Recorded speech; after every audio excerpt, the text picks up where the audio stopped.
Apparently, the highest is just winning. The only thing that they were capable of winning when he actually joined.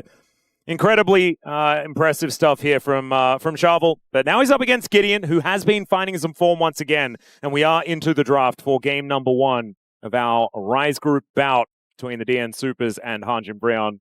Some similar bans to what we've been seeing previously. We'll see whether we do have any deviations, as right now the Lee Sin is an interesting one, and Sharvel, I think, definitely deserving that ban. Yeah, a lot of respect towards Sharvel with that denial there. We also get the Lucian. Big thing, no mid lane is even banned yet, and we normally always see 2, so will they fill in the last 2 spots? There's also Vi on the cards. You know, when you ban something that feels a bit out of place, like the Lee Sin in the first rotation, it just opens up so much. And we end up getting the Galio taken away as well. Something that we've seen do quite well into Lock specifically, but when Orianna, Cassio are open, I'm not sure you're going to be early prioring the Lock.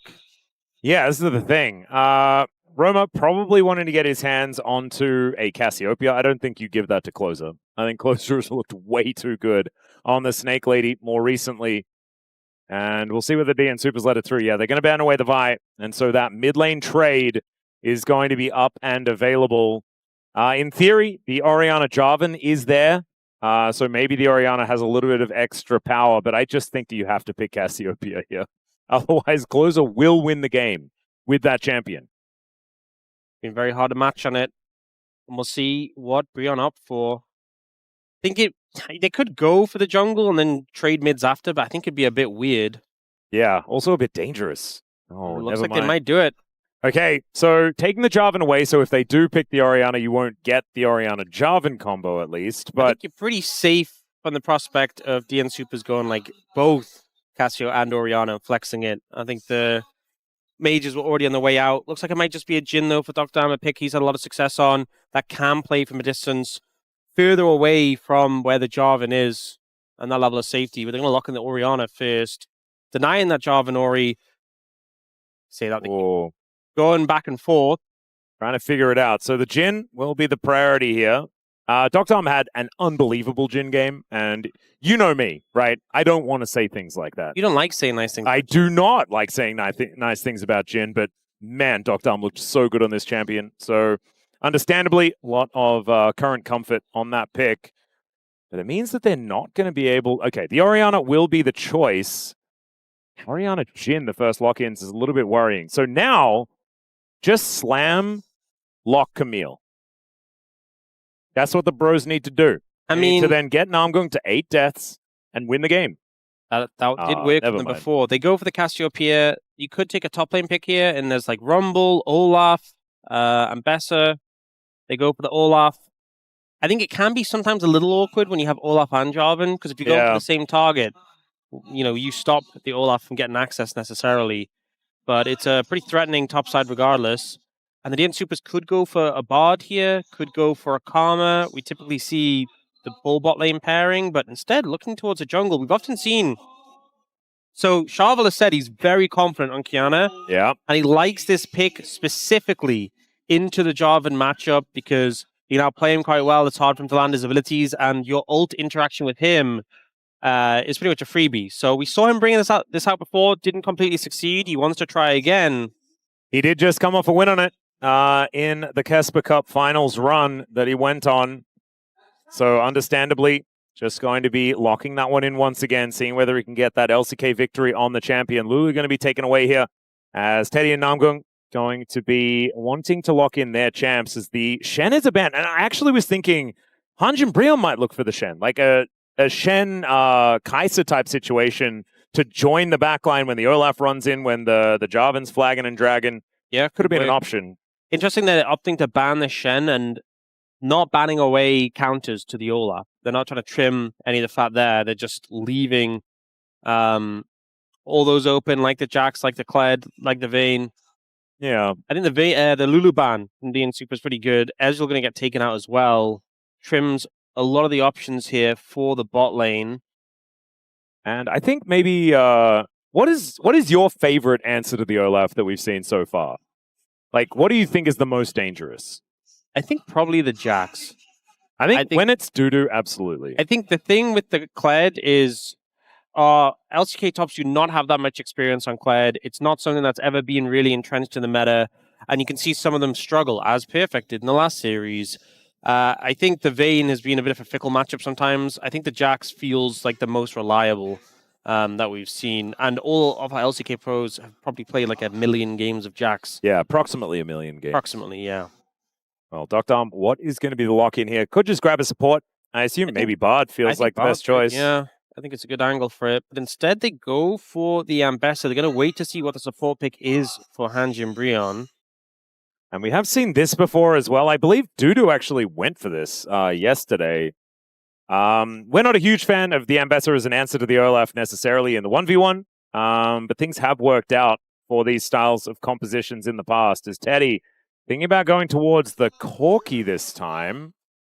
It's not my favorite. Kate Bard. I think Kate Bard. I prefer Kate Bard. You also deny the Bard from the Jhin. I think it sounds like a really good idea. Brion are thinking twice about it, though, and Teddy will lock away the Corki. What are you going to pair with the Corki in this situation? I think you have a bit more freedom, unlike the Caitlyn, where she kind of has those pairings. Corki feels like one of those AD carry picks who's a bit freer in what you can put with him, but you have to remember the prospect that DN Supers could take a pretty aggressive support and cause you problems. They're looking at the Neeko for Namgung, something we've mostly seen paired up with Nocturne recently. Haven't seen it too much apart from that, but it has worked well. You just walk straight into the Alistair, though, don't you? I mean, they could go the Alistair, they could go Leona. Leona's a pretty good matchup into the Neeko specifically. That's a good point. But I do feel like there are a lot of answers to this. Karma would be pretty punishing. We originally saw Karma come out as a counter to Neeko and kind of just bullied her out of the lane. It looks like they're just going to go for the Bard. I think Bard value into Neeko, Jarvan, and Olaf is very high. One of the things with the Olaf is if you ult his target and him, he won't get CC'd, his ult will time out because he has nothing to hit, and it means he's a lot easier to deal with after the fact, even if you can't actually temper fate him. Actually, a very cool idea. I haven't really seen that one utilized just yet. Peter also, wasn't yesterday, but the day before, had a really rough game on the Bard. That was the one that they lost against T1's Challenger roster. But then brought it back out again in their next series against Nongshim and actually performed very well. We'll see whether Peter can continue that momentum on this champion. Yeah, I think there's a lot of high variance aspects of DN Super's composition, mostly just the Qiyana, but also this Ambessa into the Olaf. If you lose control of that matchup, really can fall behind and be a big problem. I think for the side of the bros, I think they have a lot of things they can feel comfortable around, just leaning in the late game, just doing their job, pumping out damage. The front line for the DN Supers feels a lot more fluid. You know, the Ambessa can't just sit there and tank damage for a really long time. Not as good at soaking damage compared to some other picks. And the Qiyana is obviously just very, very squishy. If you mess up a combo, if you misplay, you'll just die. And this composition is very good at just killing you. I would 100% agree with you there, Aux. Let's see what happens as we get onto the Rift for game number 1.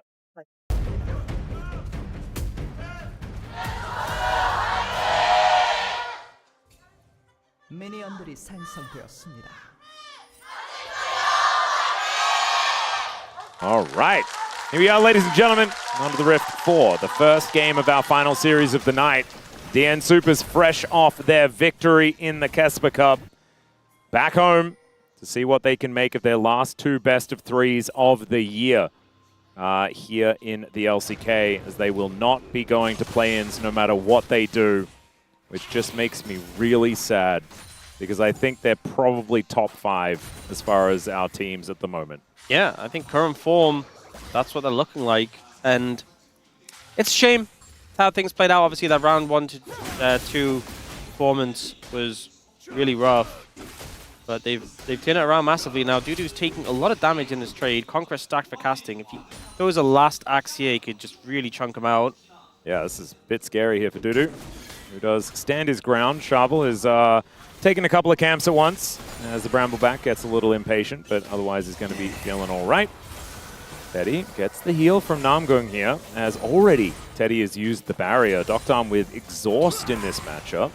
Yeah, this time the exhaust on the other side. We saw that earlier, exhaust into Jhin. And I guess the theory is that if the Corki Valkyrie's into you can just exhaust him. It's also the fleet footwork. I mean, I know Jhin goes as normally, we did get a little bit of a buff on this patch. We saw it was Rulu who had it on the Caitlyn in the last series. Yep. DuDu. Doesn't want to be too aggressive here with casting, moving away from his turret, but casting doesn't have a lot of mana left, so he is going to look for a bit of a reset here.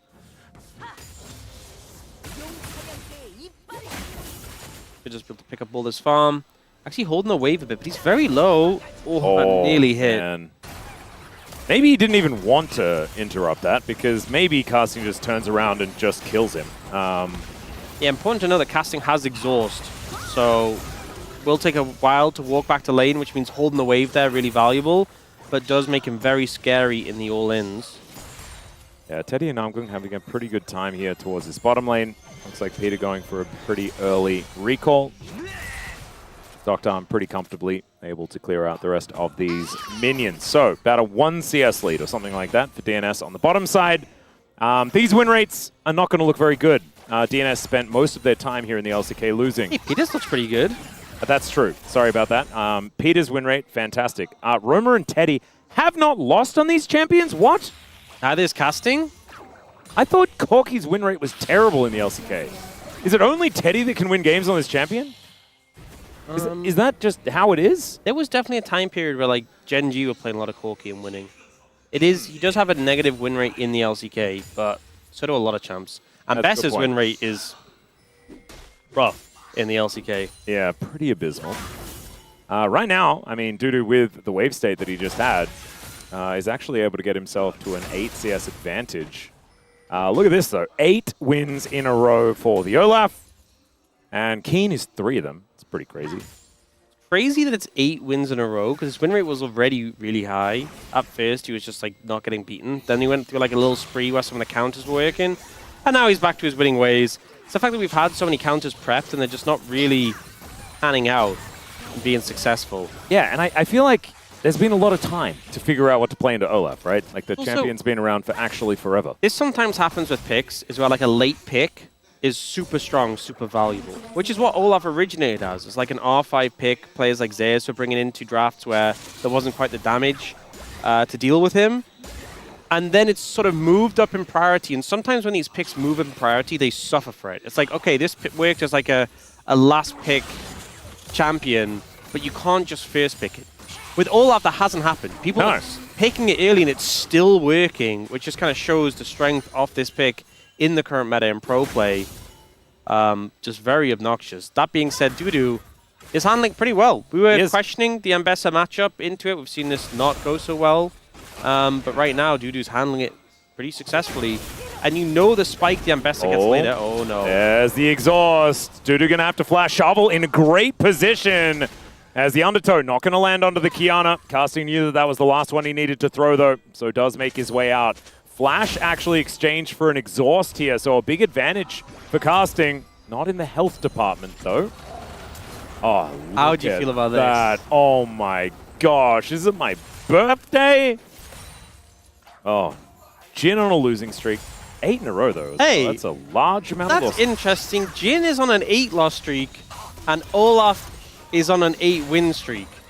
Do you think that those win streaks are going to be... Sorry, those streaks are going to be halted tonight? Well, potentially, but I think the more prominent thing is that perhaps picking Jhin when Olaf is on the other team isn't the optimal No, thing. I can fix that sentence for you. Perhaps picking Jhin isn't the optimal thing to do. Yeah.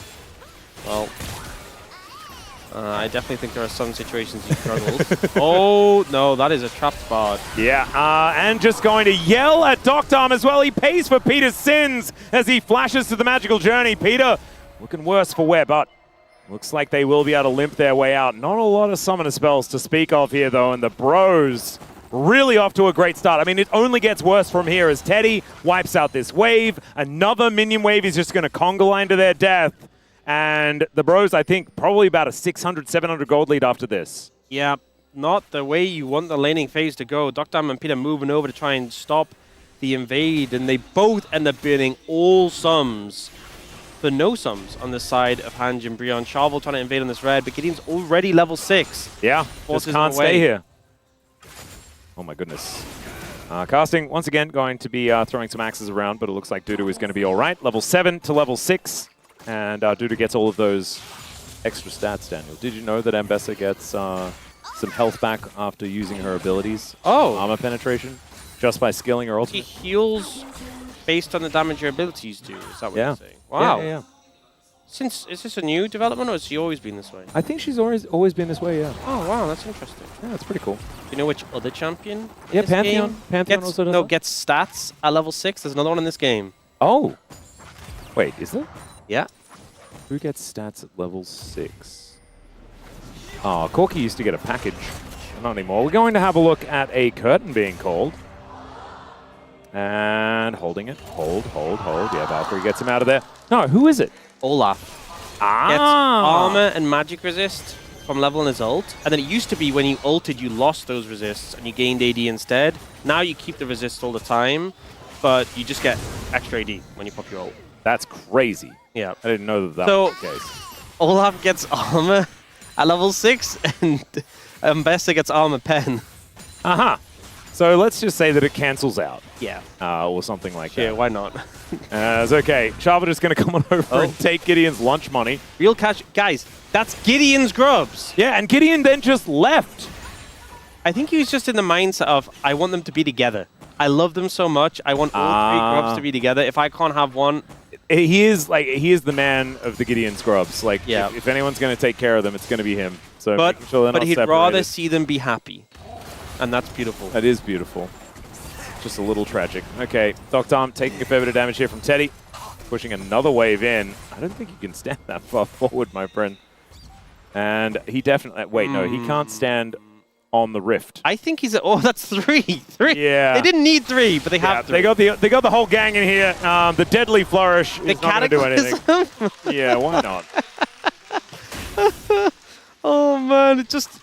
Really dead. Yeah. Really. Wait, what would Valdez call it? Like Omega dead? Omega Giga dead. Omega Giga dead? Yeah, that's the sort of thing Brendan calls out. God, he hasn't been gone long and we're missing him already. Unlike that other guy who left. Yeah, I know. That's all right. He's not coming back. Valdez is, though. Oh, I'm relieved. Yeah. All right. Clozer going to get this wave shoved in. And Roma was almost about to get ganked, but didn't. It's actually great that we can say mean things about Chronicler now because we know that he'd never watch a bro game. So he's definitely not going to know. That's so true, actually. If he was watching a bro game right now, he'd be in chat paying his bro tax. He would. And I'm going to check to see whether that's actually the case. You going to verify? Yeah, because in fact, every time I say that he wouldn't be here watching a bro game, he's always here watching a bro game. So... maybe it's going to happen again. It's casting and DuDu just continuing to hit each other with stuff. Maybe it just summons him. Like, maybe he's just tracking what we say, and then as soon as his name is mentioned, he just turns around, zooms straight in, gets the stream open. Yeah, maybe. Wouldn't put it past him. It's like the bat signal. It's the bro signal. The bro signal. It just goes up. He's like, hang on a second. They're doing it again. And I'd say sorry, but it's just the content that keeps giving. He's not there. He's not there. Wow. This makes me sad. All right. DuDu looking for a little bit of a crash here. We do have Gideon going back home, and Sharvel is waiting. But not actually going to find too much of an angle. Profane Hydra is done here for Sharvel as well on this Qiyana. Namgung's like, hang on a second. A malfunctioning minion! And that minion felt the pain. Yeah. Going to walk away from that one. So far, there's a sizable lead in the bot lane thanks to that pressure that was applied in the dive. Top lane, DuDu does have a bit of a lead, so honestly, credit to him. We were skeptical of the Ambessa into Olaf, but he's done a good job. But is it enough to overcome the disparity on the rest of the map? Right now, he's going to get the wave crashed in, pick up a plate, but it will be first Dragon to Bro, as Sharvel is just nowhere near this. Nope. I think unless deokdam steals it with a double... No, it's not. Oh, that'd be unheard of. That's crazy. He's not Gumiyushi, man. Yeah. And, oh, okay. Captive Audience going to be actually proccing onto Teddy here. It's not often that you see the traps actually get sprung and you actually take the damage from it.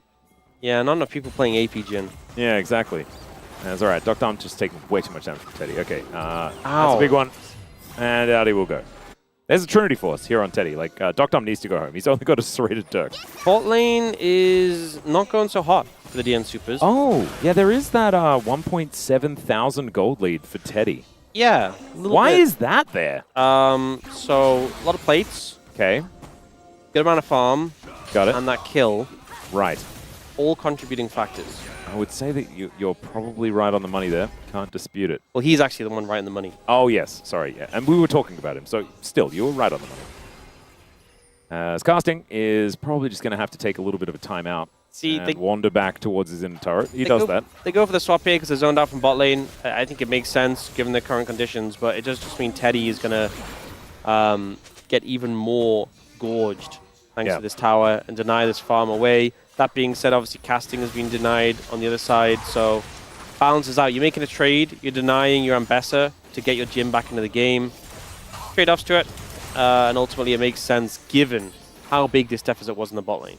Yeah, this wave, though, is going to get wiped out. You can see DuDu is going to make his way over towards the turret. Does have his Eclipse now done, so maybe has got through the hardest part. But casting able to move back up. This turret will be falling. Magical Journey does get them out. Namgung here to make sure that casting was able to walk up without worrying too much. I don't honestly think it's the end of the world for this tower to be down, because casting can kind of just do what he's doing. Just farm a little bit safer here. Yep. From a defensive position, his side of the map. Then kaboom. He just kaboomed the wave. So he did. If you're ever waiting for an LCK player to freeze, don't.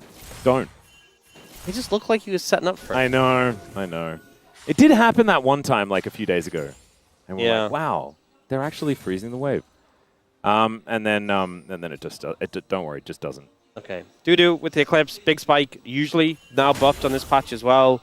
Very scary. And as much as Olaf has some good tools to hold the Ambessa down, I would not want to tango. I wouldn't either. I'm just not very good at it. And this Cassiopeia, I think snakes find dancing in the human sense quite difficult.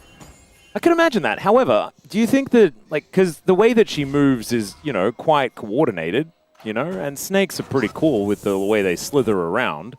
There's a gracefulness there. Oh, for sure. You just do the top half.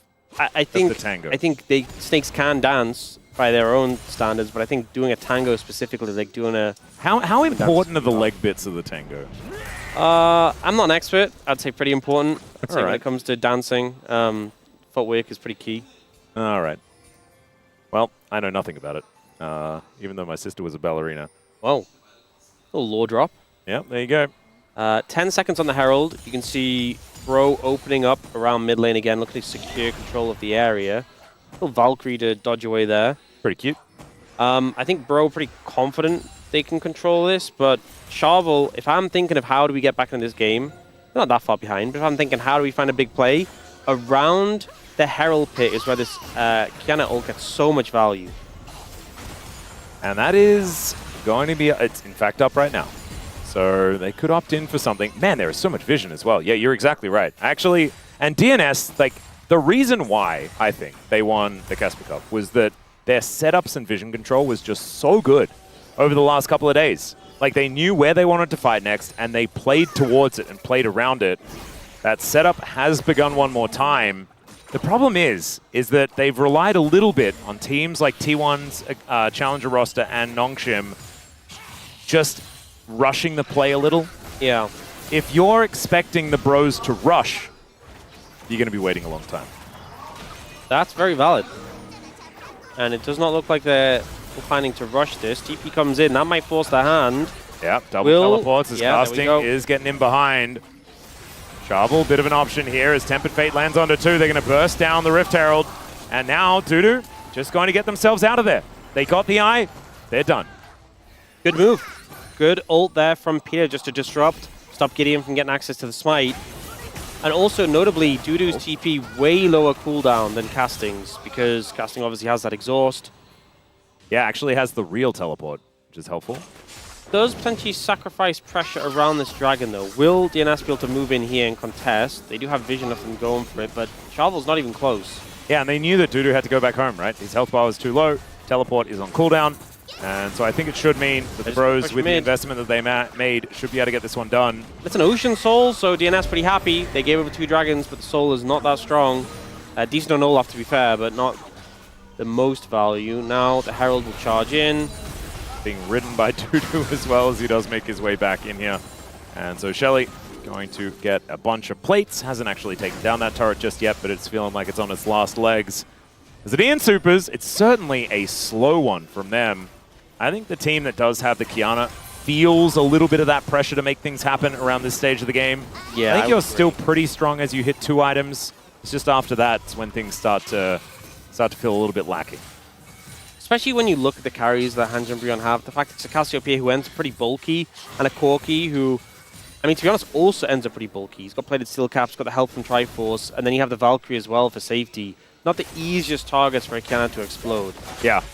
I imagine Teddy is probably going to go for the Collector IE build immediately after this, so it's not like he's building any more big more tanky items, but more of Malmortius has been a thing that they've decided to do as Teddy gets exhausted and still smashes the trade. Jhin, everyone. Cataclysm does come on through here for Gideon, though, as Peter is just dead. Roma comes on over. That is 1 Twin Fang, I feel, as he just took that one down. All Gideon. As for value, pretty big there. You could see Peter standing next to the portal, asking if he could just leave, but did not have permission. Yeah, why did you put big circle rock around it? As Ragnarok going to be thrown down here as DuDu is chasing, casting out, and the Ragnarok actually times out. Decent exhaust there, makes sure that he doesn't take too much damage. The curtains are underground. Casting is able to escape at least. A lot of back and forth in the past minute or so. Both teams trying to find an advantage, trying to find angles. Ultimately, not that much being in terms of summoners other than castings. Yeah, the knockup comes in. He went so airborne. He was so high. He just floated up. Almost like the astronaut. Yeah, I'm actually surprised. Like, I felt like he could have still potentially clicked on the thing, but he wasn't actually able to. Cataclysm got in the way. And so a little bit of a shame there for Peter that he wasn't able to go through that magical journey. Gideon now completes his 2nd item. Jarvan is pretty large. Sharvel is too. He's been farming up a storm on this Qiyana. Teddy just got the Mirror Mana stacked, and to be honest, I feel like the Jhin 2-item spikes don't feel as good normally. He has gone Ghostblade and is looking at Storm Razor 2nd, so I think that's a bit better than the Ghostblade Rapid Fire Tickle build. Yeah, I don't like the Mosquito Jhin very much. But, I mean, to be fair, I don't like any Jhin build, because they're still playing Jhin. Yeah. All right, Teddy. How crazy do you think it would be if Jhin had decided his favorite number was 5 instead of 4? Whoa. He just had an extra bullet. And would they take the same amount of time to be fired out? Because I think that might actually change. Like, if his attack speed wasn't just guaranteed to be this slow. If he attacked, like, he got 5 bullets out at the same time he normally gets 4? Yeah. Maybe. It might help. It would change the entire identity of the champion. I don't think you could do it. But would it? You just say 5 instead of 4? You know, it's weird though. 4 is my favorite number. Oh. Yeah. So 4 is your favorite number, and yet you don't like Jhin. All right, another ulti trade here. As you can see, Sharvel and Peter trying to make their way in. There's the Pop Blossom! Picks up 3 of them. Supreme display of talent, though. And the counter kill comes in. But there's the slam dunk from Gideon. Roma's here. I mean, it's a lot of damage from deokdam. But Gideon, he's going to be the next to fall. Teddy, a little bit too late to this fight. But better late than never as he's doing a lot of damage. Flashes out of the way as DuDu was tanking that turret. Oh, he had to flash because that rocket was in the air. And man, if Teddy was there a little bit faster, things might have been better. But as it stands, it's a 1 fight for DNS. Decisive fight from DNS there. And DuDu doing a beautiful job of Magical Journey. All right, Teddy now in a little bit of trouble as the flash comes in. Avoids the deadly flourish. But I think they've still... Oh, never mind! 1 for 1! And Teddy takes out deokdam in the play. You do not feel so good about that if you're DNS, considering the resources committed. They even had a TP in. The initial play, great. The follow-up, not as promising. But overall, DNS still with the goal lead here. 25 seconds on that dragon. So here, the big thing is that DuDu gets the ult, ends up ahead of casting, and then just kites him out so he can't keep the ult going. He's now vulnerable to CC. The Pop Blossom is big, but the ult from Sharvel, pretty nice in response. And then no one blocks that first Jhin ult shot. The casting just die. DuDu just dies. DuDu, goodbye. Yeah, now deokdam just spawning back on the map, but they have no top laner. 36 seconds, he does have TP. The Dragon is going to be started up, and I think DNS would not like to give this one over. I do think that this maybe is DNS saying, let's go for an Elder Flip. Because I don't know whether they can do this without DuDu. Obviously does have the teleport, but the Dragon is here, right? So they'll trade the outer turret. The Dragon will be given over. That is Soul Point over to the Bros. Not the end of the world, but obviously not ideal. Teddy is, like, look at the farm. Yeah. That's an absurdly large number for this stage of the game. Farming up a storm. How did this happen? Well, it looks like he stood next to the tower, got knocked up. Okay. Oh, he's going back. Oh. And then he got knocked up again. I understand how this happened. Same. He took enough damage for his health bar to be depleted. Ran out of health is how we describe it. You did say that last time. I thought that was a pretty adequate description of what happened. Yeah, it just happens sometimes. So far it's happened 9 times here in this game. We'll see whether it does happen a 10th or whether this is enough. Might be. DuDu is able to grab some Krugs before this wave is going to be lapped up as well. That one's pretty juicy. And look at this. Bros with the coordinated reset. Teddy actually cancelled it, so never mind.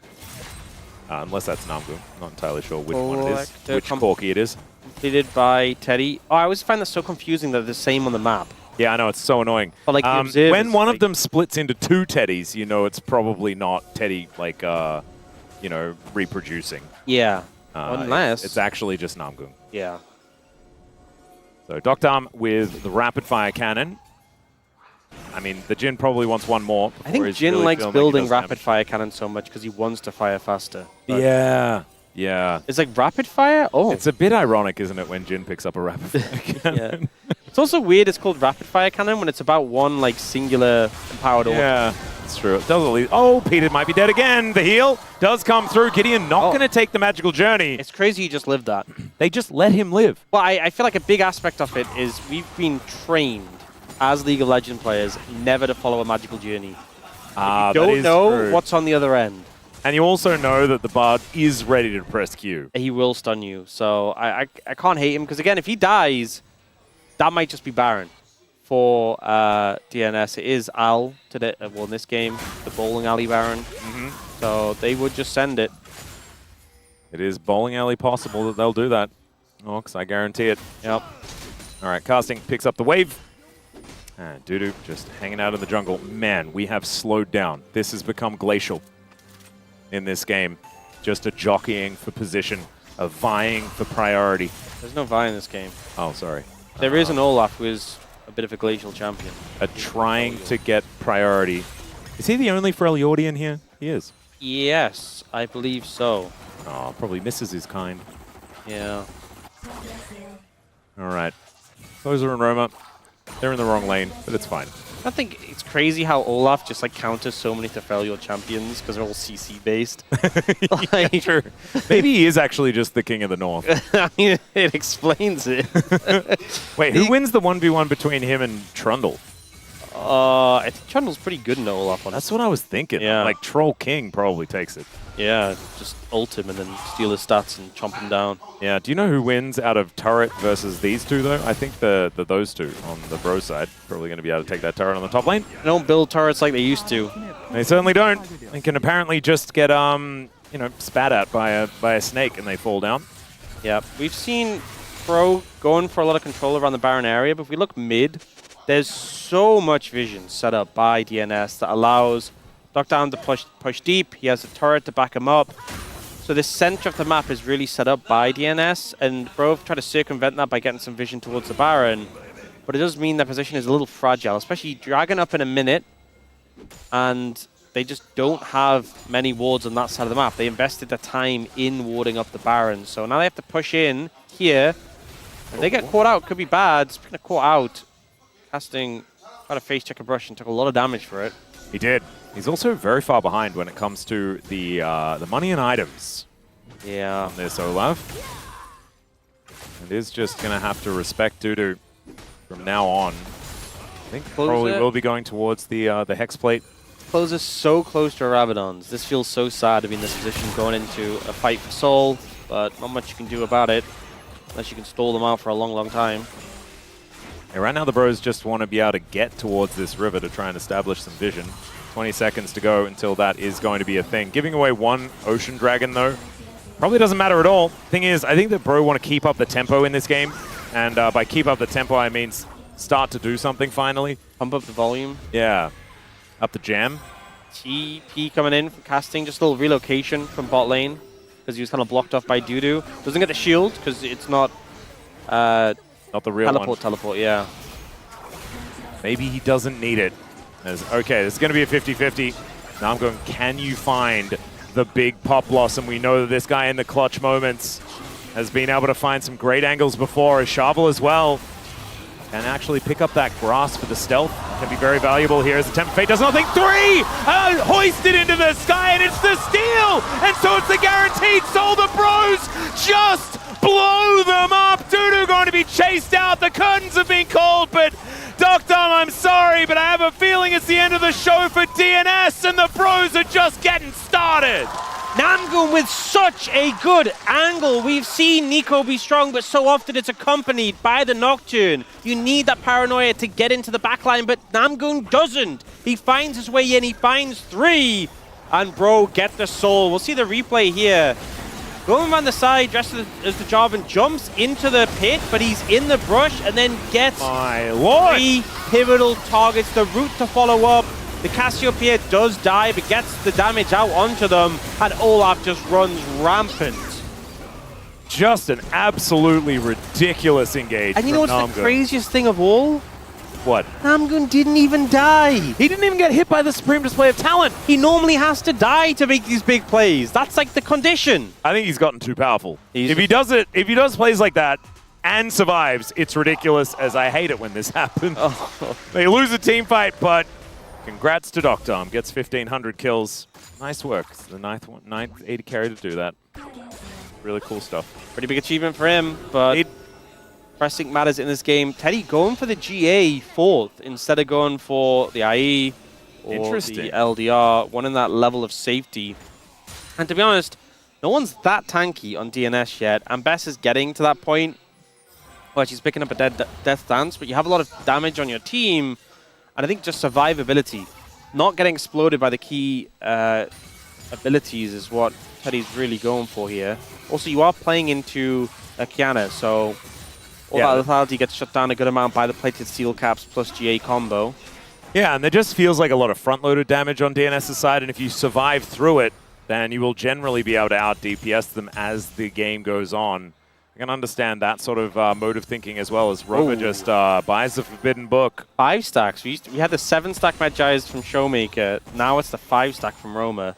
All right, let's see whether we can put any more pages into that one. Probably wants to hit the 10 before it's really valuable. Double GA on Bro is pretty big. We did just get the Rabadons on Clozer, which is a large spike. Not quite at the IE yet for deokdam, but a lot of big completions coming through. And also finished the Death Dance recently. That's Sharvel in trouble. Yeah, he does find the ulti. It gets a bit of a stun, but I mean, he's still really, really dead. Now a teleport's coming in from DuDu. He's calling for the rest of the team to help him out, but it is the Bros backing away. Flag and drag from GIDEON doesn't land onto DuDu there, and it looks like they just want to go over and take a Baron without there being a jungler there, as Peter and deokdam just... What? Teddy was killing both of them at the same time. Now the curtain is going to be called here. Let's see whether deokdam can actually get enough damage down to make this one stop. As the Tempered Fate actually going to buy the Bros a little bit of time with their Ocean Soul to make that health bar come back as DuDu gets in. Good sidestep from Teddy to not get hit as DuDu is going to get hoisted into the sky. The flag and drag as well, just to follow up on Namgung's counter engage. Oh, he's going. Yeah, there is. Okay, he decides to go through the magical journey this time, but GIDEON is going to find out why he didn't do it before, and that's because the Cosmic Binding was there. But now they've got Baron and they've got minion waves in position. Huge fight there for Bro. The pick onto Sharvel initially, then they get the Baron and a couple of extra kills. Everything they could hope for on the back of that play, as it felt like the game was slipping away from them a little bit. They start to regain control. Ocean Soul also super nice in these extended sieging situations, or just from the Baron itself. And DNS are under pressure. It is so hard because they have 2 towards that top side that are pushing in that inner turret. These siege minions are protected. The DN Supers just not able to do anything about this. So even before their post-Baron reset, the Rebel Baron power plays at 5K or something like that. Pretty close. That's a very large number. That is sizable here. Sharvel just caught out and into the Cassiopeia. Once the miasma comes out, it's so difficult to do anything. The Petrifying Gaze as well, perfectly timed there. And then this fight, I think if they just let the Baron go, it wouldn't be the end of the world. But they try to commit to this play, looking for Teddy, and he still has the GA. There's still the GA on Gideon. You're essentially fighting 4v7. Yeah. And the health bars just, they go back up again. As Gideon is now in amongst 4 people, flashes away, avoids the public execution, and just lives. Casting says, now is my moment. Supreme Display of Talent does come down, but Sharvel is dead before it can even really do anything. Now Gideon's back one more time. Puff Blossom is, of course, under 2 to guarantee the kills. Pack it up, DNS. This one's all bro. They'll have to focus on game 2. Namgung finds both the carries again. Manages to get Clozer and deokdam in the combo. And with that, bro will push to end. DuDu's not going to be able to stop this. And bro, their place maybe secured the play-ins, but they want to move up in those standings and maintain their spot. Yeah, exactly right. And the bros say, yeah, congrats on your Casper Cup victory, but you know what? We've done that already. We did that one before you, and we are the better team. They do manage to take down the Nexus turrets. They're going to wait for a couple of kills, as maybe this is just a little bit of celebrating to say congrats on the Casper Cup win. But down goes the Nexus, and the bros, they win game 1. Max, you know, I've just realized. What have you realized? You know what probably is the difference, namely between the Casper Cup and the LCK for bros specifically?